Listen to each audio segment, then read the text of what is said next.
미국 부동산 투자. 생각만 해도 뭔가 설레지 않으세요? 안정적인 달러 자산에 꾸준한 수익, 장기적인 가치 상승까지. 그런데 말이죠. 이 화려한 기회의 땅 뒤편에는 우리가 잘 모르는 아주 까다로운 규칙들이 미로처럼 얽혀 있다는 사실 혹시 알고 계셨나요? 그래서 오늘 저희가 특별히 입수한 자료가 있습니다. 바로 해외 부동산 투자 자문 전문 기업이죠. 글로벌 PMC의 내부 보고서인데요. 이 보고서를 바탕으로 그 숨겨진 규칙들이 대체 뭔지 하나하나 속 시원하게 파헤쳐 보겠습니다. 이건 정말 전문가들만 아는 진짜 정보라고 할 수 있겠죠. 자, 우리가 왜 이렇게 미국 부동산에 열광하는 걸까요? 뭐 다들 아시는 얘기겠지만 한번 짚고 넘어가죠. 자산 가치는 장기적으로 쭉쭉 오를 걸로 기대되죠. 안정적인 달러 자산을 가질 수 있죠. 또 월세처럼 따박따박 임대 수익도 나오고요. 이 세 가지 정말 완벽한 조합처럼 보입니다. 하지만 바로 이 지점에서 문제가 시작됩니다. 이 아메리칸 드림이 특히 우리 같은 외국인 투자자들한테는요, 정말 복잡한 미로찾기 게임이 될 수 있다는 겁니다. 길을 잘못 들면요, 기회가 아니라 순식간에 위기가 될 수도 있어요. 자, 그럼 그 미로의 첫 번째 관문으로 들어가 볼까요?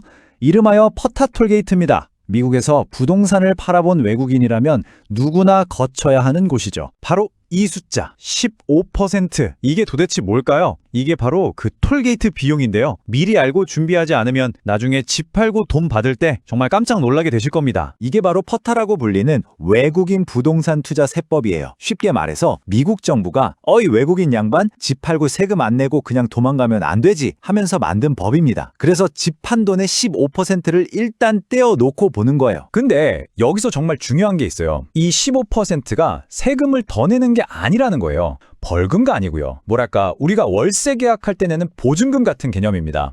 나중에 세금 정산 제대로 할 테니 일단 이 돈 맡아두세요 하고 정부에 맡겨두는 거죠. 자, 그럼 절차를 한번 볼까요? 간단해요. 일단 집을 팔아요. 그럼 구매자 쪽에서 매매 대금의 15%를 떼서 국세청에 바로 쏴줍니다. 그리고 나서 우리가 나중에 저 이만큼 이익 봤으니까 세금은 이만큼 낼게요 하고 정식으로 세금 신고를 하는 거죠. 그러면 처음에 냈던 15%에서 실제 세금을 뺀 나머지 돈을 돌려받게 됩니다. 복잡해 보이지만 이런 흐름이에요. 자, 첫 번째 톨게이트는 어떻게든 지나갔다고 칩시다. 근데요, 이 미로에는 정말 치명적인 함정이 하나 숨어 있습니다. 이건 그냥 돈 좀 떼이는 수준이 아니에요. 투자자 본인은 물론이고 남겨진 가족 전체의 미래를 흔들 수 있는 문제입니다. 바로 상속세 문제입니다. 미국 시민권자와 우리 같은 해외 투자자, 과연 상속세 면제 한도가 얼마나 다를까요? 한번 비교해 보시죠. 결과 보시면 정말 입이 떡 벌어지실 겁니다. 자, 보세요. 미국 시민권자는 무려 1361만 달러, 우리 돈으로 거의 180억 원이 넘는 돈을 세금 없이 물려줄 수 있습니다. 그런데 해외 투자자는요, 믿기지 않겠지만 고작 6만 달러. 네, 6만 달러입니다. 우리 돈으로 8천만 원 정도밖에 안 돼요. 정말 말도 안 되는 차이죠? 이걸 그래프로 보면 더 기가 막힙니다. 왼쪽에 저 거대한 막대가 미국 시민권자고요.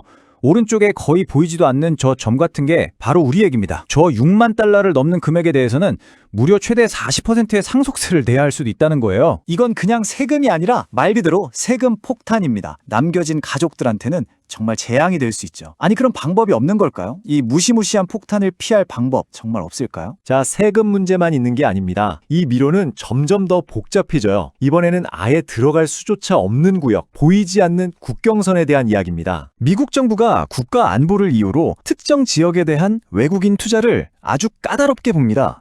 예를 들면 군사기지 근처라던가 중요한 국가시설 주변 같은 곳들이죠. 이런 곳은 아예 투자가 막힐 수도 있어요. 심지어 주 정부 차원에서 이 나라 사람들은 우리 주의 땅 사지 마 하고 법으로 막아버리는 경우도 생기고 있습니다. 그래서 요즘엔 지정학적 실사라는 말까지 나왔습니다. 무슨 말이냐면 예전처럼 그냥 입지 좋고 학군 좋고 이런 것만 볼 게 아니라는 거죠. 이제는 내가 사려는 이 땅이 국제정치적으로 민감한 지역은 아닌지까지 따져봐야 한다는 겁니다. 새로운 숙제가 하나 더 늘어난 셈이죠. 자, 보세요. 15% 톨게이트가 있었죠. 6만 달러 상속세 함정이 있었죠. 심지어 보이지 않는 레드존까지. 정말 복잡한 미로 맞죠? 그럼 이 미로를 어떻게 통과해야 할까요? 정답은 간단합니다. 혼자서는 절대 안 된다는 거. 제대로 된 지도와 길을 아는 안내자가 반드시 필요합니다. 특히 아까 그 무시무시했던 상속세 폭탄 기억나시죠? 이걸 피할 수 있는 거의 유일한 마스터키가 있습니다. 바로 LLC라는 건데요. 우리말로는 유한책임회사라고 합니다. 원리는 이렇습니다. 내가 직접 집을 사는 게 아니라 미국의 LLC라는 회사를 하나 만들어서 그 회사 이름으로 집을 사는 거예요. 그럼 법적으로 나는 미국 부동산을 가진 사람이 아니라 미국 회사 주식을 가진 사람이 되는 겁니다. 바로 이거예요. 부동산이 아니라 주식으로 소유 형태를 바꾸는 것. 이게 바로 그 무서운 상속세 규정을 피해갈 수 있는 핵심 아이디어입니다. 물론 LLC를 만들고 운영하는 것도 혼자 할 수는 없겠죠. 결국 이 모든 과정을 성공적으로 이끌려면 드림팀이 필요합니다. 국제 부동산 자격증을 가진 전문가, 부동산 전문 변호사, 그리고 세금 문제와 외국인 대출을 전담해줄 회계사와 대출 전문가까지. 이 네 분야의 전문가들이 한 팀처럼 움직여야 합니다. 오늘 우리가 함께 살펴본 글로벌 PMC 보고서의 결론도 바로 이겁니다. 성공적인 미국 부동산 투자는요, 그냥 좋은 집을 찾는 쇼핑이 아니라는 겁니다. 마치 숨겨진 보물을 찾아 떠나는 탐험과도 같죠.